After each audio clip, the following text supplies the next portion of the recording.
Hello everyone and welcome back to the life and suffering of Sir Brante. So now this is the full release. It came out earlier this morning, I think about at 7 o'clock this morning or something like that.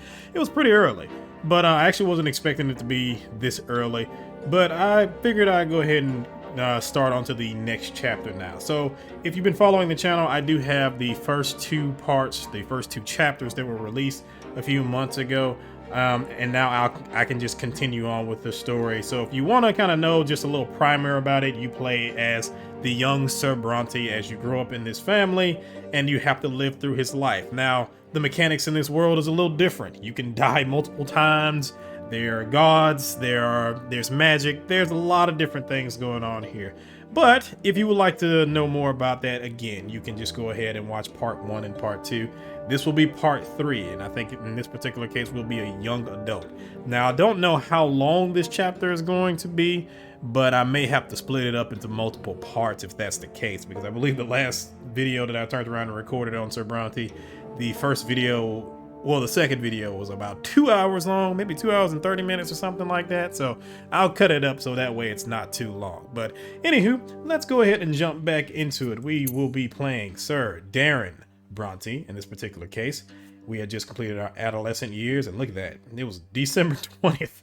That was the last time I played this. I think there have been some updates as far as like the grammar and things like that goes, but I don't believe there's been anything that has been really different as far as new interactions or anything like that. Of course, there's the different interactions based off of the choices you make, but I don't think there's been anything different besides that. So we'll go ahead and pick up right where we left off. Oh, look at all those achievements. Look at that. All right, so let's continue. Last night was your final night at home. The carriage is now waiting at the gate, ready to take you to the capital. The clip-clopping of the idle hooves against the cobblestone count the seconds before your departure. You take one more look at your parents' house and recall your childhood spent there, in the nearby yards at your school, and on the winding streets of Anazet. You clashed with the greater world around you and survived. You felt the tingle of emotions for the first time. You were taught by the school and the streets. You explored the city of your birth and learned something of its past. You witnessed firsthand events that will be remembered by history for all time. All of this is yours now, forever. You saw death, lesser death followed by rebirth, and a true death that takes and never gives back. You saw death lying in the wait to strike the unaware, like a beast stalking its prey. You saw grandfather's angry grimace lit by the flickering fire of the lamp, the Archduke's cavalry trampling those who stood in their way, and your older brother's bloodied sword slicing through the air. Death has followed you from a very young age. And yet you live on. You have a friend who has been by your side all these years. Tomas taught you many things, how to take a hit, how to keep your word, and how to remain true to your own self. And now Tomas is walking to the same carriage as you are with a heavy bag slung over his shoulder. Your friend will remain your companion for the time being. Ahead of you is a long trip towards the capital and adulthood. For the first time, you will be away from your family and home. What awaits you in the future? All right, so that's the primer, and that's the end of chapter 2. And a quick little overview of certain things. The grandfather died, thank God. And I'm guessing it's probably going to recalculate my stats again. Not sure. Yeah, I have nobility 10. And the rest are kind of, yeah. So yeah, we're going to see the screen that actually, I believe, redoes the, it combines some of the stats and so on and so forth, so. Leaving my hometown behind, I set out for the capital of the empire. There, I would discover my role in society. Why do you sound like you're from Texas? But all right. Chapter 3, Youth.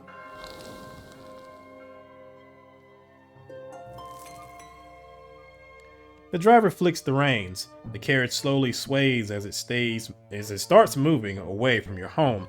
You stick your head out the window and wave goodbye to your family.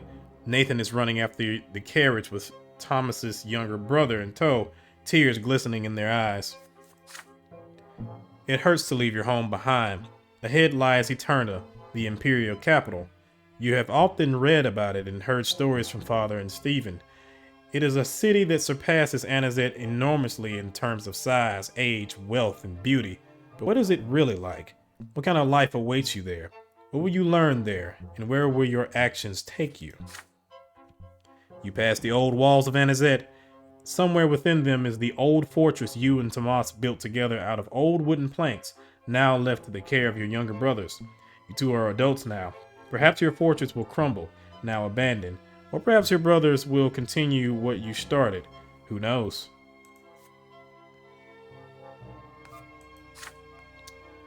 You look down at your hands, knuckles covered in scars from street antics, fingers stained with ink. Mother gave you a cross to wear away from home, and now you feel its warmth against your chest. Your family counts on you, even though they all wish a different future for you, but they are behind you now in Anazet. From this point on, only you will decide which road you will take. This is the journey you prepared for throughout your entire childhood. Ahead of you lie many years in the capital, years that will determine your fate and your place in society. Alright, don't build it up too much, Jesus. Alright, so life paths that you will choose from in this chapter. Path of the Lotless. You remain in the common estate with no choice but to fend for yourself and make your own way in the world. Path of the Priests. You enroll in the seminary, hoping to become a priest and assume the lot of the clergy. Path of the Nobleman. Like your father and grandfather, you enroll in the Imperial College, hoping to become a judge and a nobleman of the mantle, or true death. Your earthly life is over. You leave the world forever and face the judgment of the twins. Jesus, you can already die. Okay?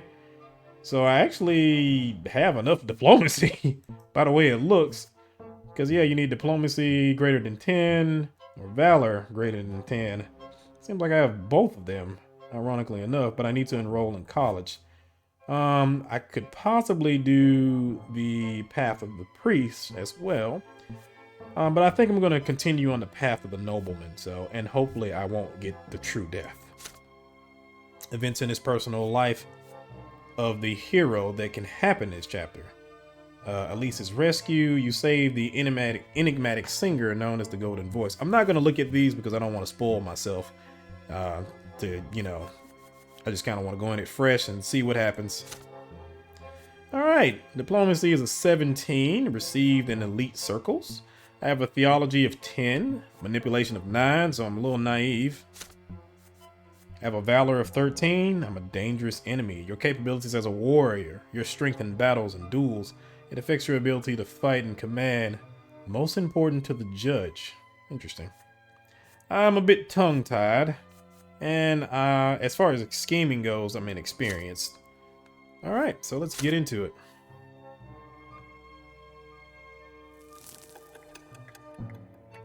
The year is 1134.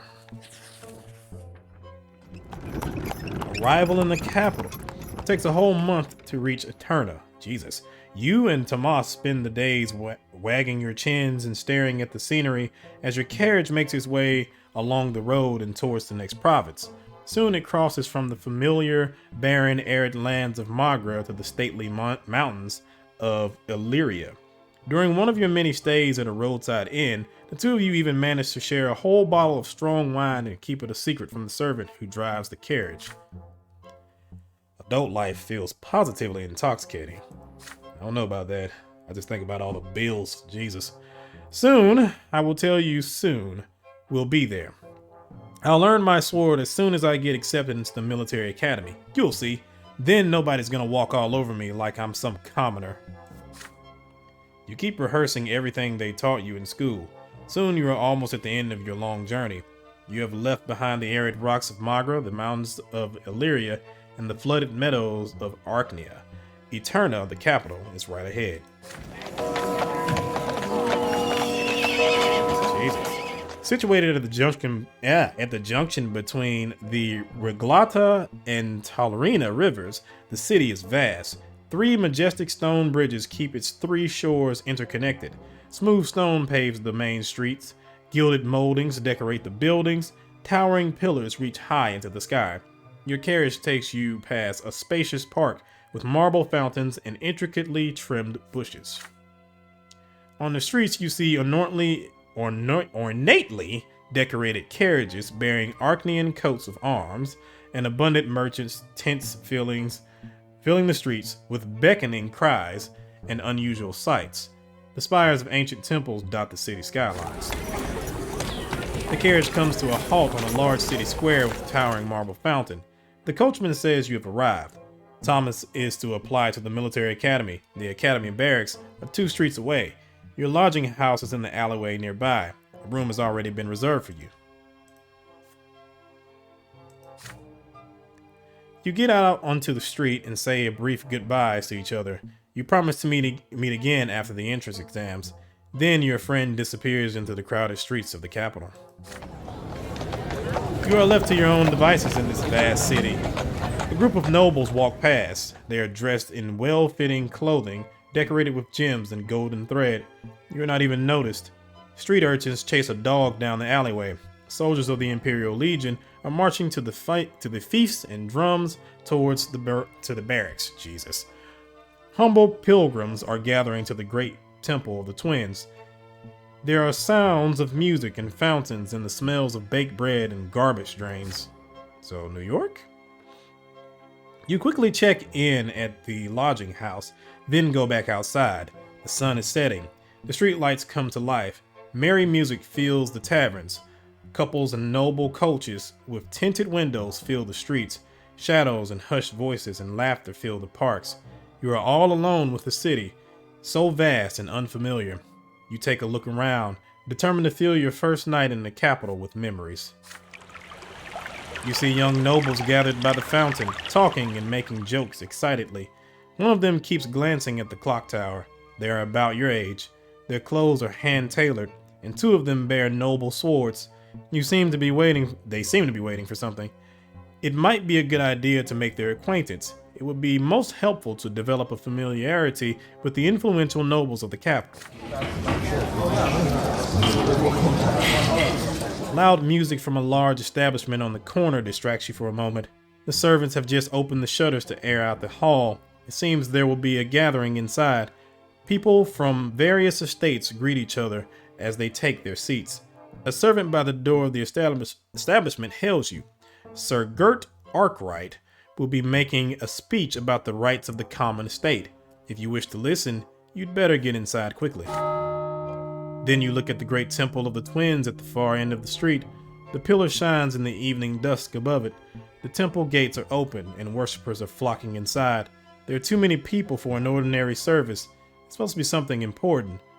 What do they preach here in the capital? What do they say of the new faith and the teachings of Patriarch Photis? You snap out of your reverie when you hear loud laughter. A group of young men dressed in the colors of the Imperial College have made the acquaintance of several lovely girls. They are making their way down the road, united by merriment. One of the girls smiles at you. It is an invitation to join them. They turn the corner and walk away, but you can still hear their voices ringing and echoing through the streets. A night of revelry and jolly. Loud fun doesn't sound half bad. This is your first night in Eternia. No matter what you choose, you will remember it for a long time to come. Okay, so what do we have here? We can meet the noble youths. We can listen to the Arkwright's speech. We can visit the great temple of the twins, or we can run after the students. Interesting. So we will get some willpower if we do that. We have 0 willpower right now. And I think if we get under 0, we will die if I'm not mistaken. So that might help. We can meet the nobles, which will give us +1 in diplomacy and +1 in manipulation. And that will boost us up to 10. We can listen to Arkwright's speech. We'll get +1 in manipulation, +1 in eloquence, but -5 in willpower. Interesting. Or we can visit the Grand Temple, get +1 in theology, +1 in eloquence, but we also get -5 in willpower. So while I would like to do these, I think I would die if I turn around and do them. So let's go ahead and run after the students and then we'll get our willpower back up. I wonder how.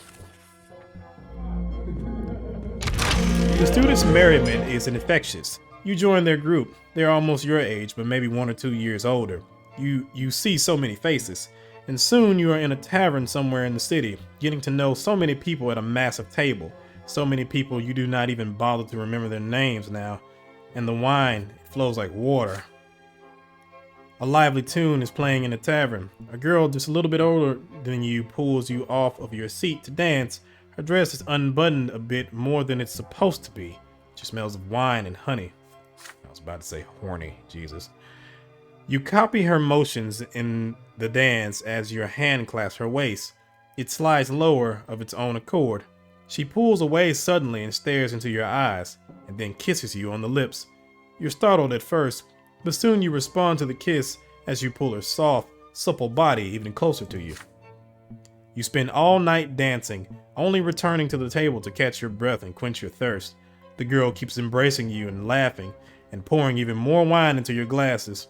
You feel at ease, you feel carefree, you feel happy. But you do not remember returning to the lodging house. Your head and legs are aching in the morning. You can barely remember the names of last night's companions. After some consideration, you choose to remain in bed for the rest of the day. Alright, so we do have our willpower back up. So yeah, that's good. Wait a minute. Oh, okay, so I think we can't get any more than minus 10. And I guess we'll die after that. Arrival to the capital, year 1134. You arrived in Eternia, the ancient capital of the blessed Archnean Empire.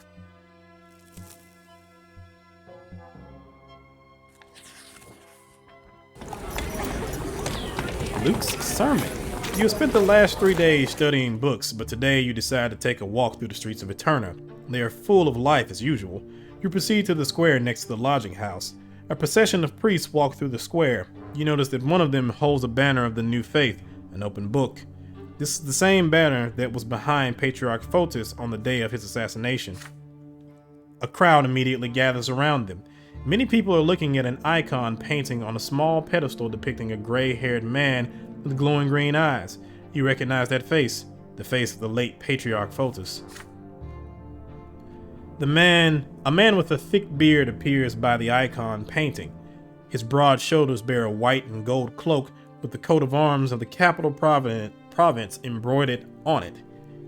He is Luke, Patriarch of Archnia. He casts his stern gaze over the crowd.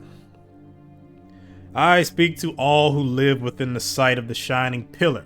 Exactly 1 year ago, we lost Photis, Patriarch of the Magra province, mentor of the new faith. Patriarch Photis was the first to see the books of Isateus for nothing but the words of a man, not the words of the twins themselves. He was the first to tell the people to seek the path to the gods in their own hearts instead of blindly following the lots, to seek answers in the lives of the twins in their own hearts rather than the words of priests. Through Patriarch Photis, we were able to see the truth. Through his death, we saw that his words are not heresy. They are the truth that used to be obscured by Isateus' lies. And now I bring good news. Patriarch Junius Diamant has seen to it that our teacher will be canonized as a saint. Yes, Junius Diamant, an Archnean from a great dynasty and the Patriarch of Eternia, has joined the new faith himself. And through this, we hope that the entire empire will soon see that our doctrine is the truth. We are free from the shackles of the lots. We are equal before the twins. With each day, more and more people hearken to the truth. And one day, the entire empire will hear our call. So let us pray, my brothers. The believers around you bow their heads in prayer and thank the twins, not for the lot they were given, as they usually would, but for the chance to choose their own path. The Patriarch's sermon is inspiring. It compels your hands to meet in a sign of prayer. It compels your lips to repeat the words of the new faith. Patriarch Luke's sermon forms a cadence, and your heart beats in time with it now. You recall the murder of Patriarch Photis a year ago. It seems more patriarchs share his doctrine now. The news of Junius Diamant joining the new faith is stunning. If an Archnean from a great dynasty has sided with Photis' doctrine and agreed to see everyone as equals under the twins, the new faith must truly be putting down roots. But suddenly, several figures appear by the podium, figures clad in black with glinting silver on their sides, Inquisitors. They push through the crowd and form a circle around Patriarch Luke. One of these priests rises before the crowd. He is clean-shaven, tall, with chiseled features. Everyone falls silent at the sight of him. The Inquisitor speaks with a booming voice that can be heard by all. Jesus. I am Father Ulrich. In the name of the twins and by my right as Inquisitor, I order you to turn around and leave.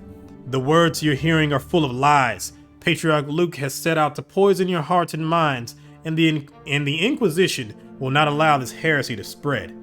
The only true path in life is the will of the twins.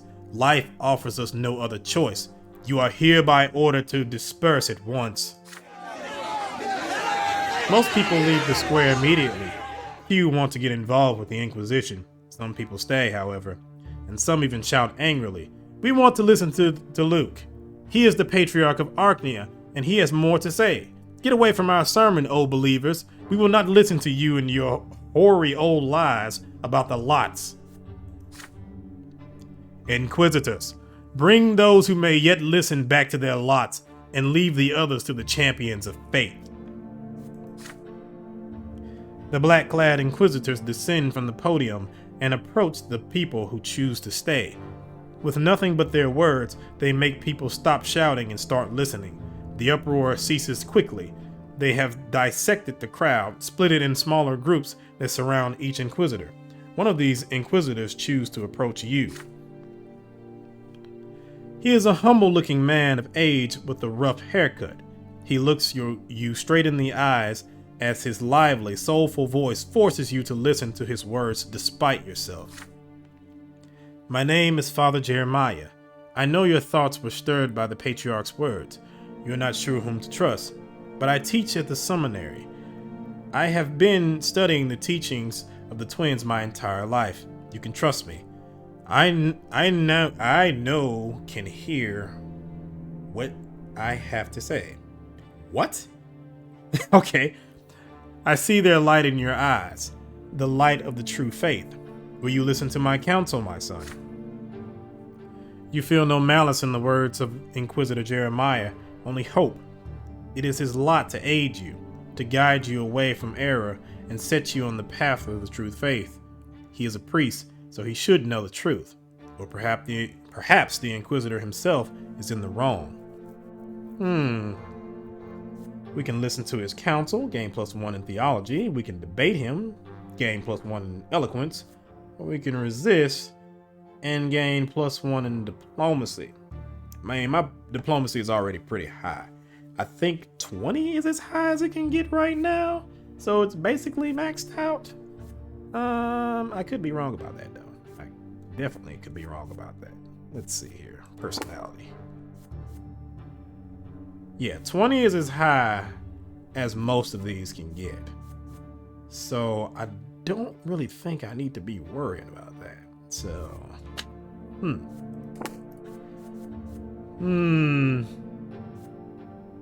Though I suppose I could work on theology, because I feel like theology would be the closest thing I would, it would be the closest thing that I would, the closest other thing I would have a shot at. And I am very curious about the religion in this game, so, And then I could debate him, get my eloquence up a bit, because I do want to get my eloquence up. My eloquence is, 6. Yeah, I need to get that up quite a bit. It's most important to the Inquisitor.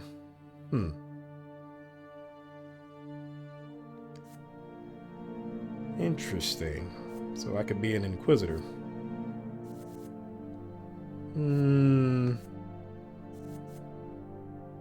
But surprisingly, valor?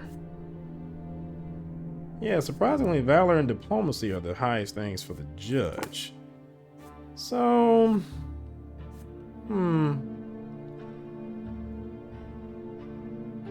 I will go ahead and get my diplomacy up then, if that's the case. I'll go ahead and use this and try and get it maxed out. Let's see what happens.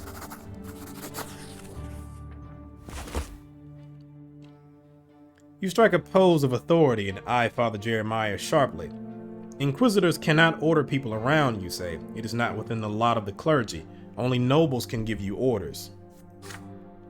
The other commoners look at you in terror. You have just defied an inquisitor. However, Father Jeremiah still looks at you without any of the anger you had expected. My son, your words do indeed contain a germ of truth. I am an inquisitor of the clergy, and, by the will of the twins, I cannot give you any orders. But know this, the Inquisition does not imprison everyone suspected of heresy. We exist to protect souls, to guide and to save them. We pursue dangerous doctrines and seek to rescue every soul we meet.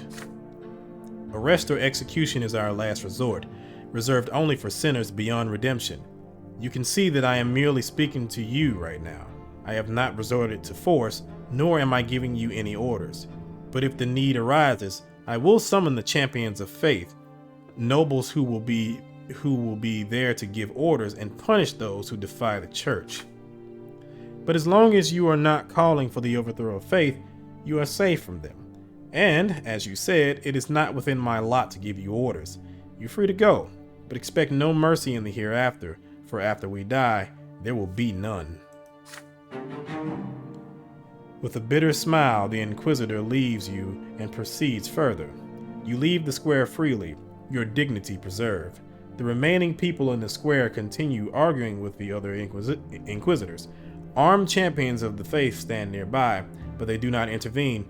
Luke and his retinue can no longer be seen. Only one thing keeps nagging at you. Father Jeremiah's words about how there will be no mercy in the hereafter. And yeah, that's pretty much what you would expect from gods. Alright, so we had our first encounters with the Inquisition. First real encounter, I guess you could say. Year 1134, Fall, the advance of the new faith. Patriarch Luke's sermons have converted many commoners and nobles of the mantle to the new faith. There are now several temples in Eternia that follow the new canons with Luke's blessing. This has led to no small amount of anger among the followers of the old faith. Two mighty bishops of the church lead the new faith. One of them is Luke, the Patriarch of Eternia himself, spiritual mentor of the capital province. He preaches all across Eternia, his every sermon adding to the new faith's flock. The other leader of the new faith is Patriarch Junius Diamant. Hailing from a great Eternian dynasty, he is the de facto ruler of Eternia province. Adored by his subjects, he has founded the Holy Order anew. Junius Diamant rarely preaches, but people believe the Austinian Patriarch attends to the needs of all who convert to the new faith. This schism within the church is growing. The split has furthered the divide between the commoners and the nobles, though thankfully there has been no direct conflict as of yet. But it has become clear that there is no way to stop the steady advance of the new faith, born from the death of Patriarch Photis and grows stronger by the day. So order is going down and the schism in the church is going up. Interesting. Is that something that I can actually affect, or is that just something that's naturally happening? The city that never sleeps. The next few weeks pass by in hard work and preparation for the coming entrance exam at the Imperial College. You grow more and more exhausted with each passing day, so much so that one night you fall asleep while studying another book. When you finally come to, you decide it's high time to get some recreation outside. The city of Eternia amazes you as you stroll through its splendid streets. It is another night, a different night, yet the city is beautiful still. The shining pillar is a slice of light against the dark night sky. The lamps on the facets of the building are lit. Night descends on the capital. You don't feel like going back to your books tonight. Recently, you made the acquaintance of several young men. They are children of the nobles of the mantle just like you, sent to the capital to earn their noble titles at the college. You decide to seek them out. Your new friends are having a late dinner on the next street over, loudly discussing their plans for the night. Some speak eagerly of a dueling club where you can see the most skilled and ardent duelers in the Empire doing what they do best. You've never seen professional duelers fight. It must be far more exciting than father's fencing lessons or that fight in the ruins of Anazet. And if luck favors you, perhaps you can even make useful contacts among the noble families in the capital. The others try to convince the rest to take a trip to a certain secret salon. The establishment is expecting a guest tonight, they say, a young lady who speak about the true state of affairs in the Empire. There are many questions about the nature of this place and the identity of the mysterious speaker, but the young men have only one answer. They are forbidden to speak about this outside the club. However, they can take you there as long as you aren't afraid to learn a dangerous truth. There are others still drinking their fill of wine rather than eating. Fencing, they say. Speeches? Nonsense. The place you ought to go tonight, they claim, is the Markian Society, a gathering for those of common estate but uncommon opinions that offers pleasures for everyone. Pleasures of the palate, pleasures of drink, pleasures of the flesh. Is this not heresy and a crime? Perhaps, and yet some of your new-founded friends are eager to go there. In the end, your group splits in three to spend the night as they see fit. What will it be? A contest featuring the best fencers in Eternia, an establishment both mysterious and dangerous, or an encounter with people who defy their lot with audacity?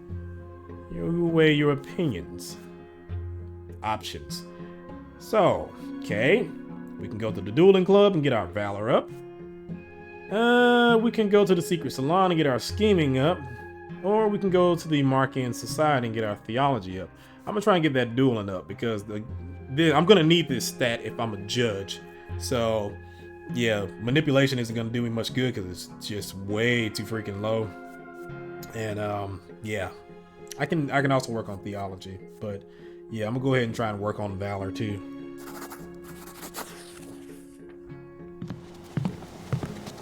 You march down the street towards the dueling club, which is located in a manor house decorated rather modestly on the outside, but lavishly on the inside. One of your newfound friends nods to the servants, and they let you in. The rooms are stuffy, noisy, and filled with tobacco smoke. The sitting room is enormous. In the center is an arena, a circle with wooden railings. Two young nobles are fighting there already. You take a glass of wine from a servant and watch the fight from one of the many soft chairs. Cannot bear a sword yet, but nobody says you cannot watch. As soon as a dueler is wounded, the fight ends, but the way they fight still makes the audience gasp and scream in awe. When a dueler is too slow to dodge, the duel ends with a bright red line cut through his sweat-soaked white shirt. The thin fencing swords cut through the air so quickly you only see glints of flashing steel, like lightning in a storm. You do your best to remember all the feints and tricks you see tonight. They will come in handy when you earn your own sword. But when a tall young Archnian enters the room, he barges in from behind you and leaps into the arena between the two fencers, thus ending the duel. He bears a coat of arms with a griffin. This Archnian hails from the great dynasty of Orgriff. The Archnian's voice booms as he challenges everyone in the audience to a duel. He sneers smugly. If you consider yourself nobles, then how about you face an Archnian lord in honorable combat? No one moves. No one dares to step forth. A duel with an Archnian is suicide, especially if that Archnian hails from one of the great dynasties. Such a duel will end with a lesser death at best, or with a true death through trial and execution at worst.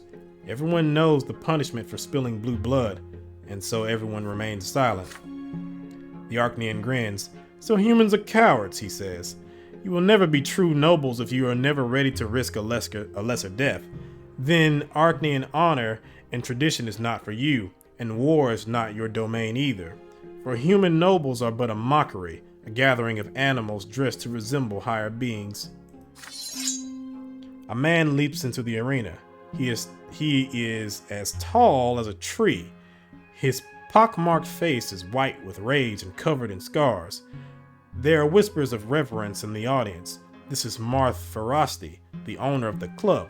He's accepted the challenge for the honor of all human nobles. He has yearned to fight an Arachnian all his life.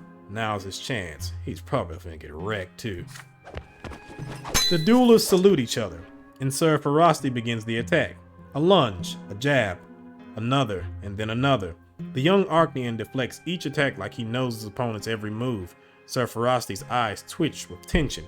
The owner of the club lunges again, but the Arachnian deflects his sword and rips the weapon out of the human's hands. Marth Ferasti looks at the Arachnian in confusion, then bows his head in recognition of his defeat. The Orgriff youth flashes a proud, superior grin. His fencing sword lifts the sleeve of his defeated opponent. It bears 3 black marks of lesser death. Now the young Arachnian eyes Sir Ferasti with a mockery of sadness and compassion. Why, it appears the poor, ever-eager ex-commoner is on his last life. Ferasti shudders. He asks the Orgriff youth to be so kind as to spare his life, nobleman to nobleman. The Arachnian's face grows dark and grim. His sword stabs deep into Ferasti's chest. Then the Orgriff's young youth speaks, loud enough for everyone to hear. He is the only noble in this hall, he says, and everyone who saw this must forget the dueling club ever existed and leave this place, never to return. The nobles scowl, dress reluctantly, and leave with quiet resentment. No one dares to defy the Arachnian openly. The noble gathering disperses outside. You return to your lodging house, lost in thought. Arachnians stand far above humans. They do not care if you are a commoner or a high-ranking noble. In their eyes, you're only a human. It seems there's nothing that can readily oppose Arachnian power. They are the masters of this world, and humans are pale reflections of them at best. The trip to the dueling club ended on a grim note, but you learned a lot from watching Eternia's best duelers in action. You recall their lunges and blocks before you sleep, rather than the master of the dueling club being murdered in cold blood. Okay, so I made a 14 right now. I probably would get my ass whooped as well, but still, making progress. And I'm at the lovely age of 17. Such a long time ago. Year 1135, spring, the Code of Laws. You are on your way to the largest library in Eternia to study for your entry exams. It is right next to the college. The streets are full of people. Everybody is excited. You hesitated for a few seconds, then let your curiosity get the better of you, and head towards the place where you will soon study. Before long, you hear the shouting. The great chancellor is about to give a speech about the future of the empire. You cannot possibly miss this. You mix with the crowd and soon find a convenient place to listen and watch what is about to unfold. On the steps of the college, you see a small tribune guarded by 2 Arachnians armed with swords. This is the first time you've ever seen an Arachnian standing guard, let alone 2 of them. The doors of the college open to reveal a stately Arachnian surrounded by an honor guard. It is he, Cornelius Tempest, great chancellor of the empire, younger brother to the emperor himself. He heads for the tribune and casts a look over the square. It is full of people in awe and utter silence. Long ago, humans witnessed the Arachnians' arrival. The 2 nations built the empire side by side. The province joined us one by one, and Magra was the final province to attain the absolute might and majesty of the blessed Arachnian Empire. Yet there was another great event long before that. 4 centuries ago, the twins had graced us with their presence. With their arrival, the twins granted us their will. They showed us their love and their law, and they granted us knowledge of what awaits us in the hereafter. They chose the dynasty of Tempest to rule the empire, and from that day forth, our dynasty has ruled this land, ordained by the gods themselves.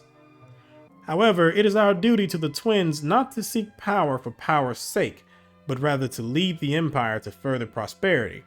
And so the Great Imperial Council is soon to review and adopt a new set of laws called the Creed. Under the Creed, all estates will be granted rights. Under the Creed, there will be one law for all Imperial citizens to obey, human or Arachnian, from the lowliest commoner to to the Emperor himself. The strife among the estates will end. A single law will resolve all our quarrels. Glory to the Empire. The great chancellor throws his arms into the air. The crowd murmurs and applauds in approval. Cornelius Tempest casts another look over the crowd and leaves. The crowd disperses. The sounds of agitated discussions are everywhere. Is it true that the Emperor's dynasty seeks to grant equal rights to all estates? What will happen to the Empire then? Interesting. So power has went up by 2. There's a struggle for power. Current balance of power in Magra and who rules the provinces. So if it's -5, the old nobility rules. If it's 5, then there's a reign of terror. Oh, lovely. Interesting though. I'm sure somebody's finna get assassinated.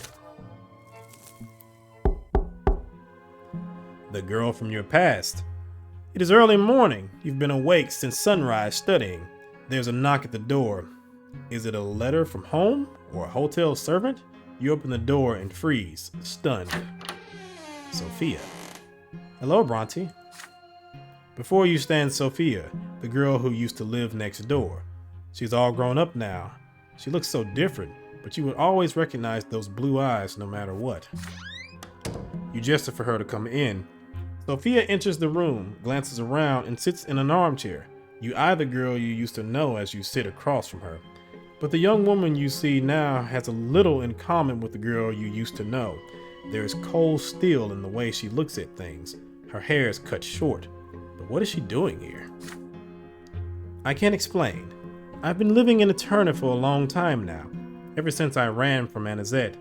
I heard the other day that you'd left for the capital to get into the college, so I found you, and here I am. You ask how Sophia learned about your arrival and where you're staying, but she answers your questions with an enigmatic smile. We'll get to that later. Right now, I want to see how much you've changed since we last saw each other.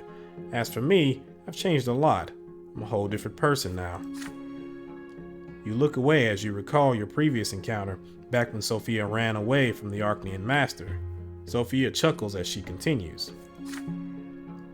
Would you like to know what happened next? I traveled through the entire empire all alone. I had nothing. My journey ended only when I reached this place, the capital, with all its important people and events. This is the heart of the empire. It's a place where I can make a difference. I've made friends here, found people I can truly call my family. I've even gotten an education of sorts. And I have a purpose now. I fight against injustice. I fight against the lots. I fight those who treat our lives like mud on the pavement. And no, I'm not afraid to tell you that. I came to you for a good reason. I need help. I know you. I have faith in your good heart. And besides, this is also about the Imperial College you want to enroll in. There's a scholar there by the name of Bartholomew Dextra. He teaches natural sciences at the college. Dextra is an old man, but he's quite progressive. He'll stop at nothing to advance science and acquire new knowledge. As you know, only second-generation nobles or above are allowed to teach at the college, but Dextra, he's a commoner. He forged his patent of nobility to get a position at the college. But the secret chancellery recently learned all of this. Dextra is about to face true death for his forgery. But how is that justice? A man wants to teach people, and for this, they're going to take all his lives. They're going to punish him for the crime of being born in the wrong estate. It's evil and obscene, and I will not stand for it. Dextra deserves to be rescued. But I don't want to put anyone in danger, so I need your help. You're from a rich family. You're almost a noble. If you help me get Dextra out of the city, nobody will suspect anything. No one will know, and the scholar will live on to continue his research elsewhere, far away from the secret chancellery. Will you help me? You feel perplexed by Sophia's sudden request. She's asking you to break imperial law and undermine the work of a secret chancellery to save this scholar. Rescuing Dextra would be an adventure, but it would also be incredibly dangerous. And besides, Dextra is a fake noble. He resorted to lies and deceit to get his current position. How much does this matter to you? Sophia's blue eyes are studying you, waiting for your reply. Interesting. I think I should help her. I mean, because again, this is a progressive judge. It will also probably affect, a progressive teacher. This will also probably affect the power balance at some point in time later on. So I'm pretty sure he's going to be very helpful in the future. So yeah, let's help her. We'll get +1 for scheming. We get +1 for valor as well. And we get +1 with Sophia. If we refuse, we still get the same things, but we get -1 with Sophia. Assuage your guilt. You turn Sophia over to Autumn. If you help her now, it will make up for what you did to her. Huh. That would get the manipulation up, the scheming up, but your willpower will go down. And Sophia would become embittered. But it would get +1. Interesting. But no, I'll help her.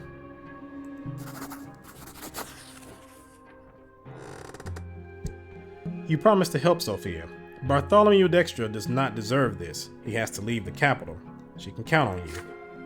I knew I could count on you. Then we must act at once. There's no time to waste. Dextra is to be arrested tomorrow. Here's his address. Go there as soon as the sun sets. No one will suspect you. Dextra often tutors young men for the college entrance exams. Tell him the owl sent you. Use the back door to get out. A carriage will drive up to the backyard. The driver will hoot like an owl. He'll take you to the south gate. If the guards stop the carriage, just talk your way out of it. Oh God, I'm tongue-tied. This is not gonna work. Once you're outside the city, Dextra will ride away in a different carriage. You'll go back the way you came. I'll meet you in Majesty Square. You nod to her words and your hands start to shake. You're about to go against the secret chancellery. You are going to help someone escape punishment. To defy your own lot like this, it's unthinkable. When the sun sets, you leave the lodging house and walk quickly, glancing over your shoulder repeatedly. Bartholomew Dextra's house must be somewhere around here. You find the palace. A genteel old man opens the door. His face is covered in wrinkles, his shoulders are stooped, and yet his eyes are as sharp and lively. Bartholomew Dextra looks at you for a moment, then asks why you have paid him a visit. You tell him you want to enroll in the college and are looking for a tutor. Dextra nods and invites you inside. Once you make sure nobody else can see or hear you, you whisper to the scholar about the real reason for your visit. The secret chancellery will be coming for him tomorrow, and he has to leave now to escape true death. Dextra freezes, then turns to you. How do you know about him and the secret chancellery? You tell him that the owl sent you and has provided for his escape. As for the secret chancellery, they want him for forging a patent of nobility. The moment you utter Sophia's name, the lecturer calms down and starts packing for the journey. You watch him distractedly and notice that he lives in a rather austere fashion. It does not take him long to pack. You hear the quiet clacking of hooves in the yard. Carefully, you and Dextra proceed to the backyard of the building. You see a carriage there. The driver hoots quietly. You get in. The carriage rolls down the road. There is a tense silence in the closed-off space inside the carriage. The scholar wrings his hands anxiously. Through the carriage windows, you see the massive city gates passing by. You're almost outside the city, but then a loud voice reaches you. Halt! The driver obediently halts the carriage. Two city gendarmes approach you. You leave the carriage to face the gendarmes before they can get a peek inside the carriage. They look you over and ask where you're going so late at night. You tell them that you are the son of a judge in Magra, here to enroll in the college, and right now you wish to visit the estate of a newfound friend. To convince them further, you mention the name of a noble son you have become friendly with. The gendarmes release the carriage and wish you a pleasant trip. You drive along the high road until you encounter a peasant wagon. Dextra will take it to seek refuge far away from the capital. Before the two of you part ways, he pats you on the shoulder and tells you that you have done a truly brave deed. You return to the city without incident. You find Sophia in Majesty Square, as agreed, sitting on a bench by a streetlight reading a book of some sorts. She closes the book when she sees you and offers you her hand. So did everything go according to plan? You nod. Then we've earned ourselves a bit of free time. Let's go. You set off on a walk through the maze of narrow back streets. Finally, you have some time for questions. What happened to Sophia over the last 2 years? She was just a girl before, a servant. How is she now a revolutionary? Sophia just smiles sadly. You've seen what I can do. I'm not just a girl. The Inquisition caught up with me when I ran away from Anazet. I ended up in the House of Humility, a dreadful place. I got collared. Do you know how it feels to lose your free will? Losing everything that makes you you? She unclasped the tall shirt collar that had been hiding her neck all this time, and you see the round mark from the anti-magic collar. They say a scar like this will remain even after a lesser death, but I got lucky. Patriarch Junius Diamant saved me. Huh. Diamant took me and the other mages from the House of Humility and removed our collars. He made me one of his attendants. He taught me that there are no lots. He told me that I am like this not because I am a freak, but because it's my nature. He told me I can find a path to the twins like anyone else in the world. And then I was taken. I got out on my own. I found my own lot. To protect the common people from the noble yoke, to help others who are as unlucky as I am, to fight for a different world, a world where everybody has equal rights, a world where mages don't get robbed of their will just because of one aspect of their birth, a world where nobles no longer tread upon commoners.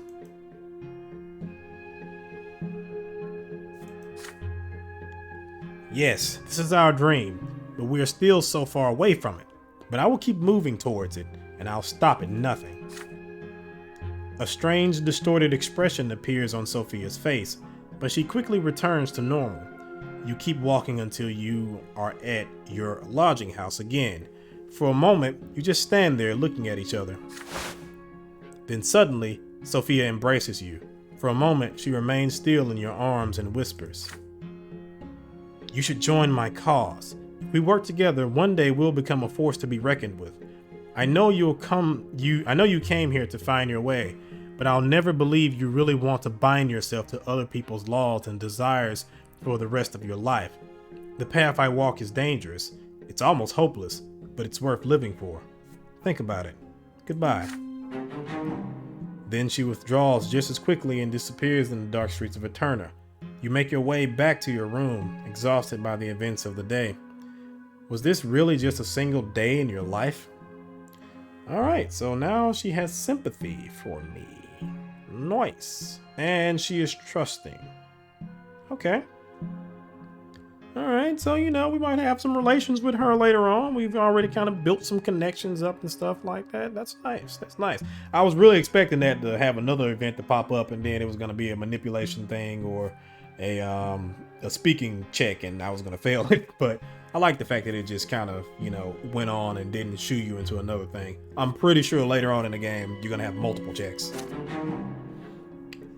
All right, so my Valor is at 15 now. We're very close, and one more, I'll be a seasoned warrior. My scheming is at a 6. It needs to be at least a 10 to be a conspirator, but I'm not really focusing on that, so it's not going to do me much good. I will never forget that day. For it was then that I chose the path I would walk for the rest of my life.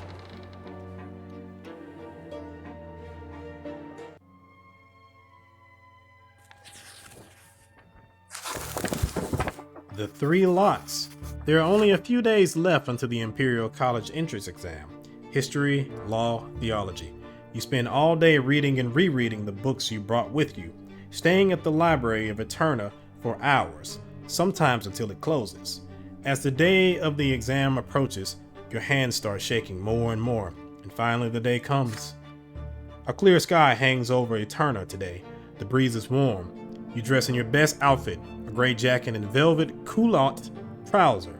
You comb your hair carefully and polish your boots until they shine. You leave the lodging house and head for the Imperial College. Your legs grow heavier with each step. Your anxiety at the fact your fate will be decided today is virtually tearing you apart.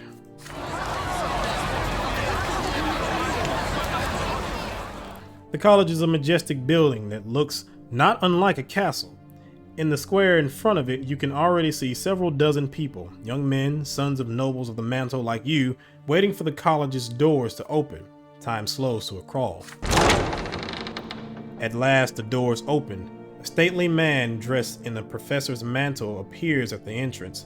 He is the dean of the college. The students-to-be fall silent as the dean gets ready to deliver his welcoming speech. But the silence is interrupted by heavy footsteps and clanking armor. A squadron of warriors emerge near the college, led by Arcanian officers. Their banner bears an image of golden grains. The noble militia of Monia province. What are they doing here? The nobles of Monia form a circle around the college, each warrior moving quietly and precisely until a chain is formed. One of the Arcanians is clad in an old-fashioned suit of armor. He is the leader of the militia. He locks the bar on the massive doors of the college into place, then proceeds to the stairs to address the crowd loudly. Commoners, before you stands Egerius of the Monroe dynasty, Archduke of Monia. By my will, the college is hereby closed, and today's entrance exam is cancelled. Your lowly origins make you unfit for the great honor of rendering service to the Empire, a right that ought to be available only to the hereditary nobles of the sword. The college's reputation has been tarnished. It breeds mock nobles who bear not a trace of noble blood. You belong in the lowly estate, but have forgotten your place. Cornelius Tempest and other traitors to the Empire are indulging you and defacing the institutions of the nobility for their lowly interests, a noble lot for those of lowly birth. How can this be? I will not stand for this disintegration of the imperial order. Now turn away from the college this instant and return to the humble trades of your ancestors. Plow your fields, mend your boots, and work and suffer by your lot. If any of you dares to set foot upon these stairs, you will be killed at once. The students-to-be meet this speech with a stunned silence. The crowd in the square is growing, however. The news of the Monian noble militia and the college's closing spreads through the streets like wildfire. More humans join the crowd. College students, commoners, officials who worked hard to be ennobled. Unrest grows around you. You hear people calling to rush Archduke Monroe's forces to take control of the college and defend your right to become noble. The Emperor himself gave us this right. We have to fight for it. This is a decisive moment for all of you. The old gentry has challenged you. Will you accept this challenge? In the face of this shameful, illegal act by the Archduke's forces, you may prove that all of you deserve the noble lot. You will need to break through the cordon, get inside the college, and take control of it. The nobles will never dare hurt you if your presence is strong enough. If you're ready to risk it all and fight for your right to the nobility, you will have to lead the charge. People keep coming to the square in the meantime, including students and teachers from the Divine Seminary. The lot of the clergy is to guide others to the right path.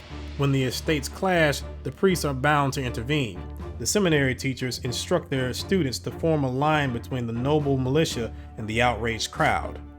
The priests begin telling the warrior nobles and the righteous commoners to return to the preordained divine order lest they provoke the wrath of the gods. The wrath of the gods. As the priests utter these words, the crowd around you disappears. A vision appears before your eyes. The empire is ablaze. You see burning lands steeped with pain and despair everywhere you look, rivers overflowing to extinguish the burning world. You can tell that soil scorched by such fire will never bear fruit again. The gods' given vision demands to be heard, demands to be prophesied to the world, but only a priest may speak to the twins and for the twins. Will you keep it inside, or will you step onto the path the twins have revealed to you? Somebody shoves you in the back, and you snap out of the vision.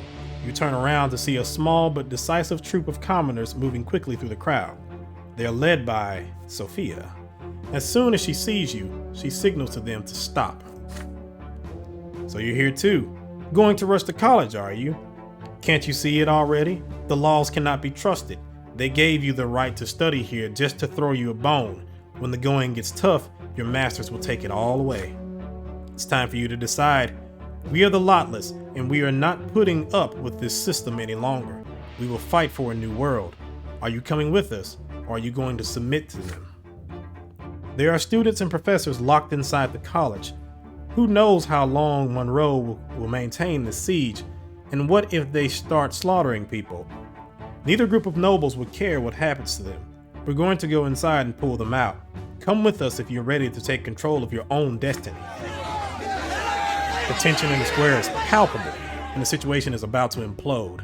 Students, commoners, nobles of the mantle, followers of the new faith, all of them are gathering their forces to move on the wall of soldiers. They expect the nobles to let them through in mass. Surely they won't start a massacre. The Lotless, led by Sophia, prepare to break through the siege to rescue the people in the college, and all the while the priests preach peace to both sides of the conflict. The college is your only way into the nobility. Only you can fight for your new lot and fulfill your duty to your family. You could organize an offensive strong enough to get into the college and thus seize your lawful right like a true nobleman. Yet the revelation about the wrath of the gods still pulses in your mind. Once revealed, this vision will take you on a different path, standing with the priests and preaching what you have just seen, warning all of the dire danger on the path of warring estates, bringing the twins' word to the people and guiding them to salvation. Could this be your new lot? Sophia and the Lotless, they expect you to join their struggle. They are waiting for you to cast off the old ways and the eternal yoke of subservience. If you choose this path, you will not change your lot and your suffering will continue, but your suffering might just change this world. This is the moment. Your future life will be decided here and now. Ooh. Yeah. Well, this has kind of went a little bit sideways. Interesting. I can break through the cordon into the college and take the path of the nobleman, or I can take the path of the priests, or I can follow the Lotless. Well, I did say I was going to do the path of the nobleman, and I will continue on the path of the nobleman. So let's break through the cordon into the college. You get to work. Recalling the books on military tactics you used to study as a boy, you call out to the students and children of nobles around you and assume command. They hear you and they listen. You stand together in close formation and march towards the weakest link in the line of nobles. More people joining you along the way, a veritable phalanx of young men armed with nothing but determination against noblemen's swords. The noble militia readies their steel. The Arcadian officers in command of this section halts you and orders you to turn back. You step forward and give him your reply. These people are here to study at the college as the Emperor himself has decreed. You have every right to fulfill the imperial law, and any nobles who dare to intervene will be defying Uther Tempest II himself. Your plan works. The officers hesitate when confronted with your sword, with your words and your vigor. The noble militia is no longer ready to use their swords. This is your chance. You command your forces to focus their advantage in numbers for a singular push, and the militia line breaks. You reach the college gates. More people start running for the breach. The nobles get their bearings quickly enough to restore the line, but your phalanx is already inside. You waste no time and begin barricading the gate. The students who were stuck inside the college run towards you. You quickly tell them your plan. Block all the doors and windows with whatever comes to hand before Monroe's forces can get in. If they do get in, only the twins know what they will do. One by one, all the entrances are swiftly barricaded. The riot outside the college has calmed for a moment, it seems. Through the open window, you hear Monroe giving orders to his militia. The Archduke is forming a strong perimeter outside the college, ready for a proper siege. Students and professors of the college go to the balcony to negotiate. You are among them. Surrender and leave this building. I am not here to kill or execute you. No loyal subject will die by my hand. The humans boo and jeer at Monroe's proposal. The dean himself appears on the balcony. The imperial family established the college, he claims, and he cannot defy orders given by the great Archean Tempest dynasty. And so the college remains besieged. The noble militia stands in a circle around the building, but there are no preparations for an assault. The outrage in the square continues. You remain in control of the college for the entire day and the following night, but at sunrise, the Emperor's herald arrives in the square. He brings news. The Emperor is delighted to see Archduke Monroe in the capital, yet he demands that the noble militia of Monia vacate the square and allow classes to begin at the college. The besieged college celebrates the news. This was the work of Cornelius Tempest, great chancellor, the Emperor's brother. He managed to convince the Emperor to order Monroe to withdraw. Even the Archduke of Monia, the most powerful noble in all of the empire, cannot disobey a direct order from the Emperor. Still, the college would never have held out for an entire day without your phalanx's determination and your daring plan. You, the people of the common estate, have secured your right to study and earn the noble lot. The college is open again, and the entrance exam will take place in a few days. You aren't nervous at all this time. All the lessons at home, the books, the schooling, your own noble actions, all that work and effort has finally reached its culmination. The procedure for appointing a provincial overseer, the 5 great Archean dynasties, the property rights of all estates, you answer all these questions with ease. Hours pass, and the dean of the college reads the names of the new students to the young men gathered at the college steps. Your name is among the first. He praises what you did in defense of the college. People like you are the Empire's future, Sir Brante, he says. Sunlight fills the college square. It feels so soft and soothing here in Eternia, not as harsh as it gets in Anazet. You watch the pillars shine in the sky as you walk down the steps of the college. You are Brante, the 3rd judge in the family, the man who will soon join the family's noble blood tide. You have seized your right to achieve the nobleman's lot. You should write to your father now. He will be so proud of you. Path of the Nobleman. All right, we have enrolled into the college. Like your father and grandfather, you enroll in the Imperial College, hoping to become a judge and a nobleman of the mantle.